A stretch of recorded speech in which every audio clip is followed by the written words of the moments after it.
Thank you, Yvette. And it's great to welcome all of you to Glasgow, a fantastic city. And it was right here in this conference centre, exactly 3 years ago, that over 190 countries came together at COP26 to agree the Glasgow Climate Pact. That was the first global commitment to phase down the use of coal, and a vital step in the fight against climate change, a challenge that no country can meet on its own.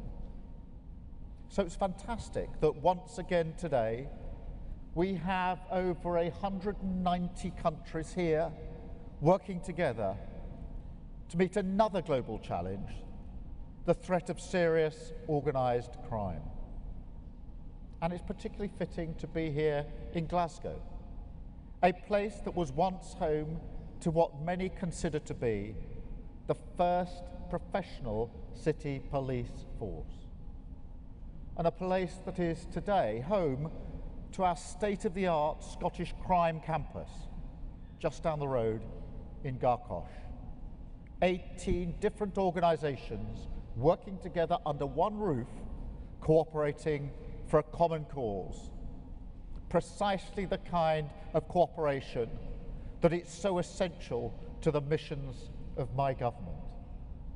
The foundation we rest everything upon: greater security for our people, security rooted in our values, in respect for human rights, and upholding the rule of law. Now, I was a prosecutor myself. I served as the Director of Public Prosecutions in England and Wales. Not here in Scotland. We're a complicated set of arrangements across these countries. But what we know from being a country of 4 nations, what I know from having served in that role, having seen the complexity of operations that fight organised crime firsthand, is that crime is global, criminals do not respect borders, and so I want to start today by thanking you, all of you here in this conference centre, and the thousands that you represent, those who serve in police, in intelligence and security services right across the world. Because too often, what you do goes unrecognised, some of it necessarily unknown. But just look at some of the operations that we can talk about. They tell the story.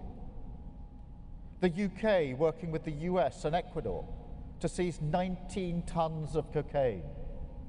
The global identification of over 40,000 victims of child sexual abuse online, and more than 70 countries working together to save them. 60 countries working together to tackle online scams, resulting in almost 4,000 arrests and more than $250 million of assets seized. And of course, the operation which infiltrated and seized the online platform used by Lockbit, the world's most harmful cybercrime group. I know the hard work that goes into this. I know how many things have to come together almost instantly. And most importantly, I know what would happen without you.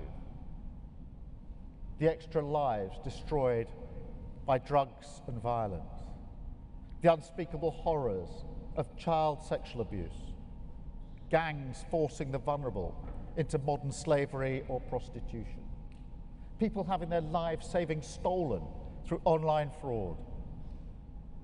It's your work, your service, that protects people from those threats.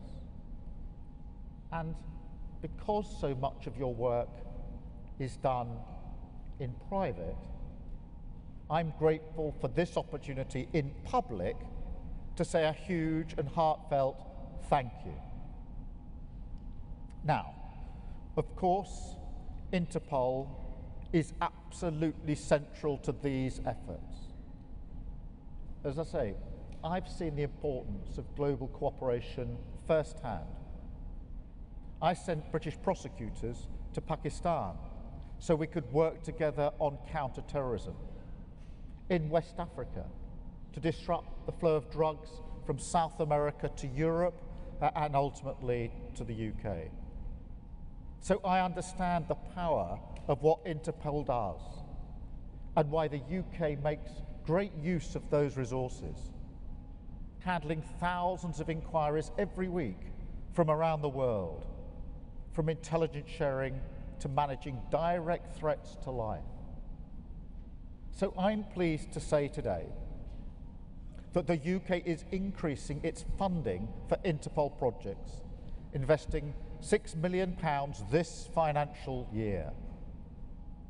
This includes support for improved data sharing and faster communications capabilities, the first ever global fraud threat assessment, and new regional networks, from strengthening cooperation across the Pacific to tackling drug and gun smuggling networks in the Caribbean.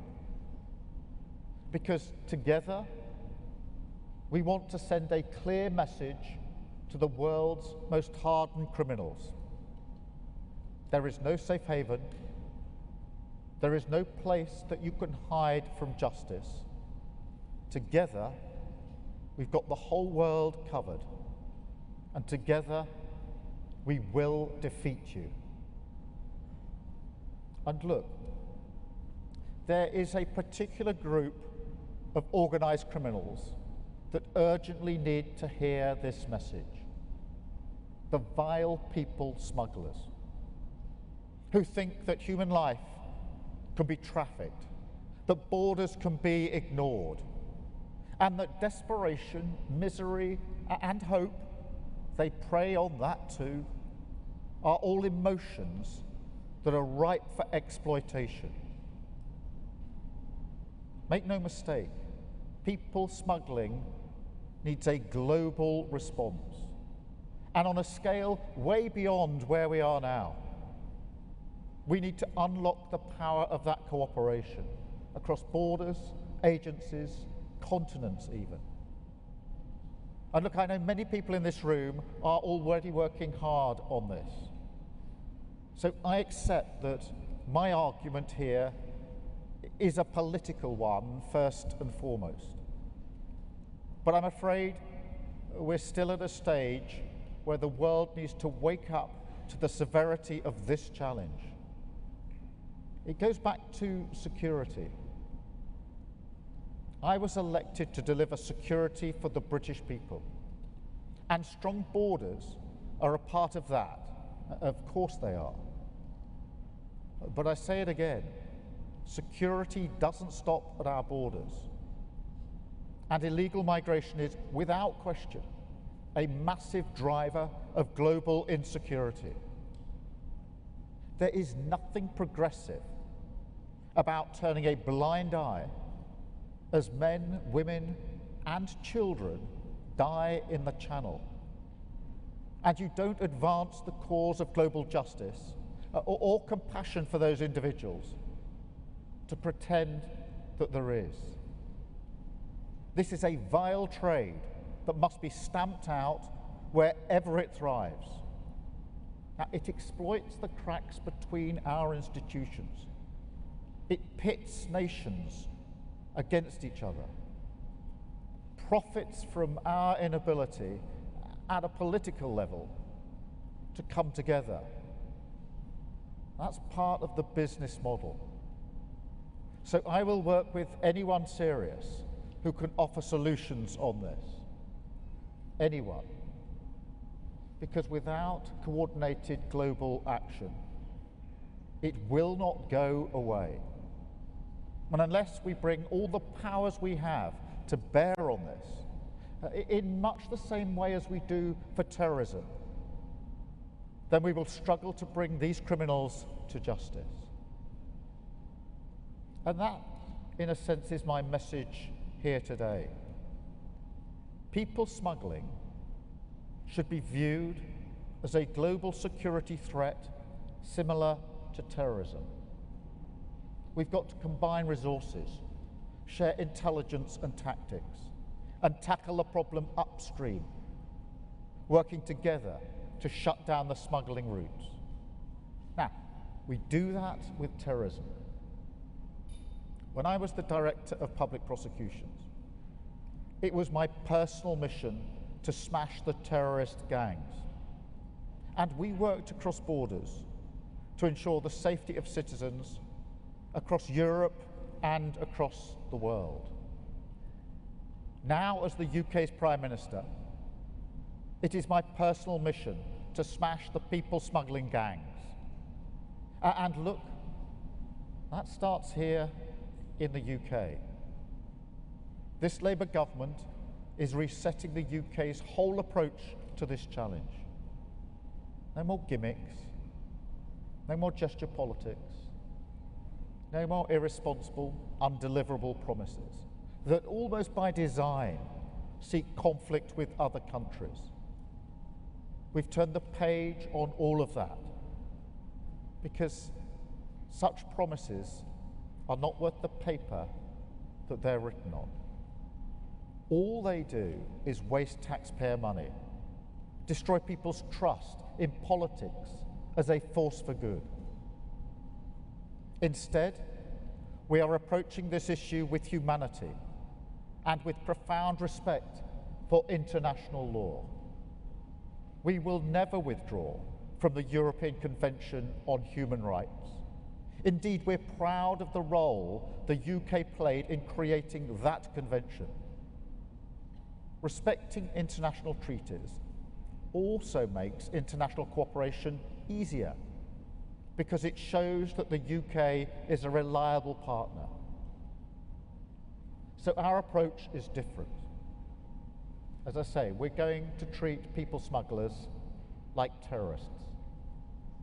So we're taking our approach to counter-terrorism, which we know works, and applying it to the gangs with our new Border Security Command.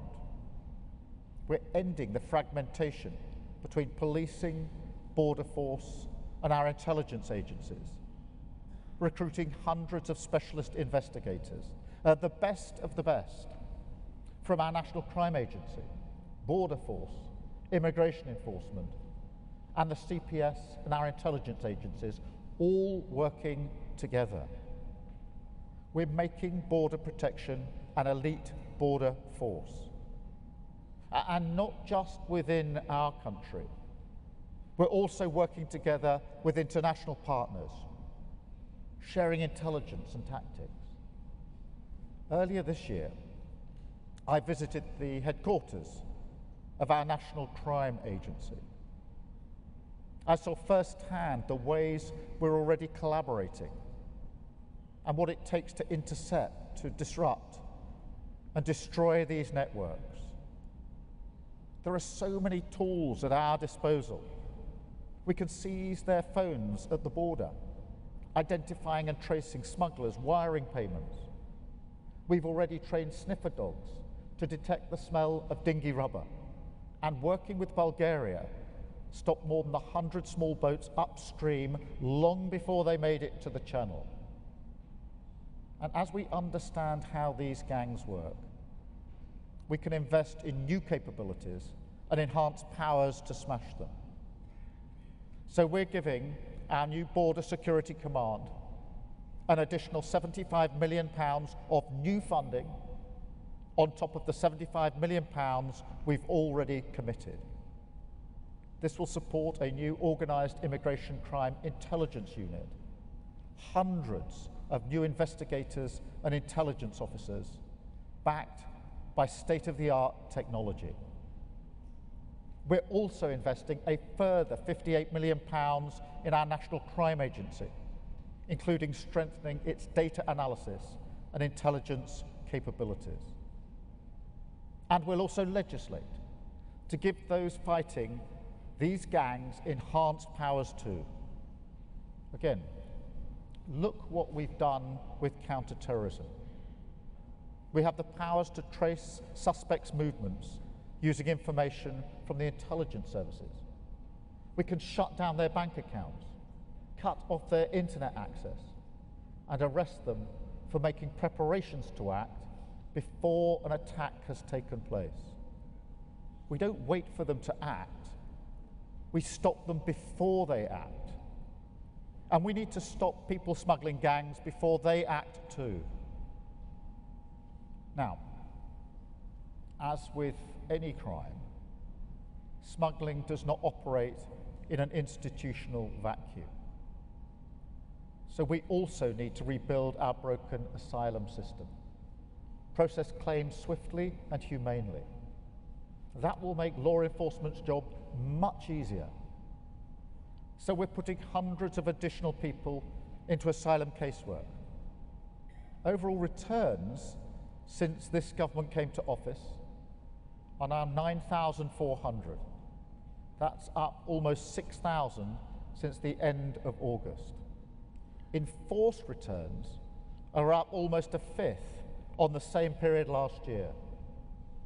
And returns of foreign national offenders are up 14%. But look, the only way to defeat this vile trade and save lives is to stop people being smuggled here in the first place. And that means doing everything possible to deepen our cross-border cooperation. So international agreements matter. We have to use every tool that we have, operational, diplomatic, political, to join up our response. President Macron and I have already agreed to increase intelligence sharing and do more to dismantle smuggling routes further upstream. This is also a priority for the bilateral cooperation treaty we are working on with Germany. We're also working with Italy to dismantle the supply chains of maritime equipment, combat illicit financial flows, and strengthen our investigation capabilities and our data sharing. And as part of the UK's wider reset with the European Union, we are seeking a new security pact, including restoring access to real-time intelligence sharing networks. And at the European political community this Thursday in Hungary, I'll be putting this issue at the top of the international agenda once again. But we need your help also. This is the General Assembly of the world's security experts. It's your cooperation across borders that save lives time and again. It's your collective efforts that bring organised criminals to justice wherever they seek to hide. And it's your leadership today that can help make a decisive breakthrough against this vile trade in human life. Because if together we can win this war against the people smugglers, then this gathering will have achieved a victory for humanity, every bit as significant as the Glasgow Climate Pact. Because you will have helped to smash the gangs, secure our borders, and save countless lives. And it's with that hope and in that spirit that I declare the 92nd General Assembly open. Thank you so much. Thank you. Thank you. Thank you very much.